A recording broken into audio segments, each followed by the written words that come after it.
Bem-vindos ao Doxa e Episteme. Hoje temos mais um episódio do bloco Sociologia em Casa, com o tema Sociedades simples e sociedades complexas.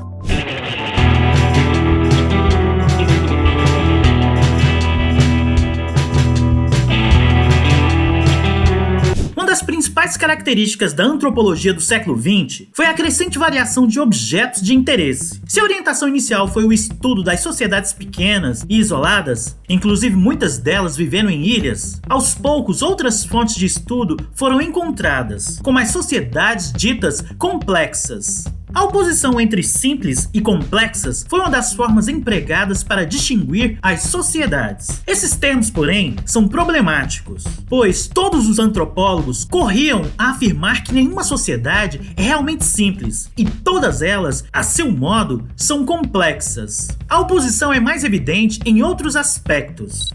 As sociedades complexas seriam aquelas que combinam uma grande escala de tamanho e, sobretudo, possuem a presença do Estado, fortes diferenças culturais internas e ainda uma diferenciação social destacada. Embora o termo sociedade complexa seja enganador, por inferir que existem sociedades não complexas, a expressão ganhou espaço e marcou a história da antropologia. Sociedades como a chinesa, as pré-colombianas e as da Europa medieval, todas podem ser consideradas complexas, assim como as sociedades das quais os antropólogos faziam parte. A passagem da primeira para a segunda metade do século XX marcou um avanço da antropologia no estudo das sociedades europeias, americanas e de grandes nações do mundo todo. A princípio, isso foi feito com base nos conceitos elaborados para estudar sociedades pequenas, como as que vimos aqui, mas aos poucos, os estudiosos perceberam que outras categorias eram necessárias para pensar as sociedades ditas complexas. Ainda assim, os métodos e conceitos dedicados às sociedades simples levavam os antropólogos a buscar nas sociedades de grande escala fenômenos semelhantes aos observados nas sociedades pequenas. Essa tendência é ainda mais forte na antropologia: estudar grupos marginais e discriminados no interior das sociedades complexas.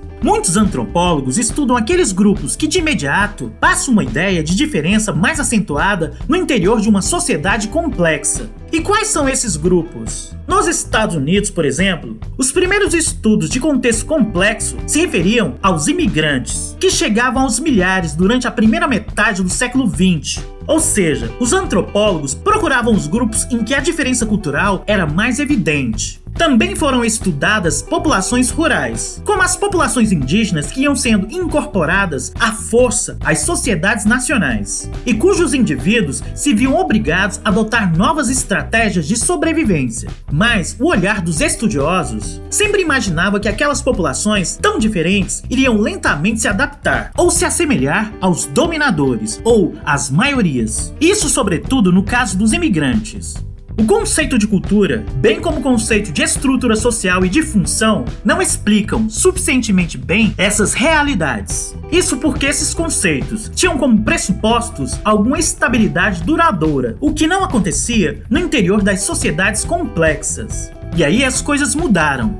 Os antropólogos norte-americanos tentaram enquadrar essas realidades mais dinâmicas no conceito de cultura, cunhando o termo como aculturação. Acreditavam que do encontro entre grupos muito distintos, o mais frágil deles lentamente se assemelharia ao mais forte. Os ingleses, por sua vez, faziam pesquisas na África, simplesmente ignoravam as transformações pelas quais passavam os grupos que estudavam e tentavam retratá-los como deveriam ser antes da chegada dos europeus. A princípio, para entender essa diversidade, os antropólogos não contavam com os instrumentos usados no estudo das sociedades pequenas. Assim começam a praticar a antropologia em sociedades complexas e entre os grupos mais excluídos. Mas mesmo nesses contextos, aquelas ferramentas pensadas a partir de uma noção de estabilidade não se mostravam muito eficazes. Então, novas ideias foram desenvolvidas.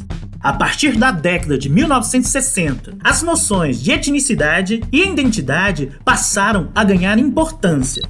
Você já pensou nisso?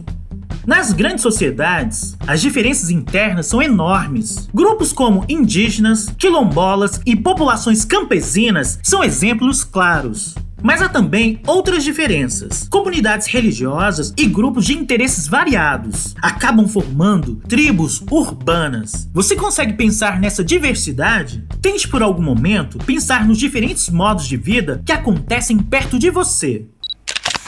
Ok, por hoje é só. Caso você tenha gostado, dê um like, assine o canal e compartilhe com os amigos. Todo comentário é bem-vindo. Forte abraço e vitória sempre!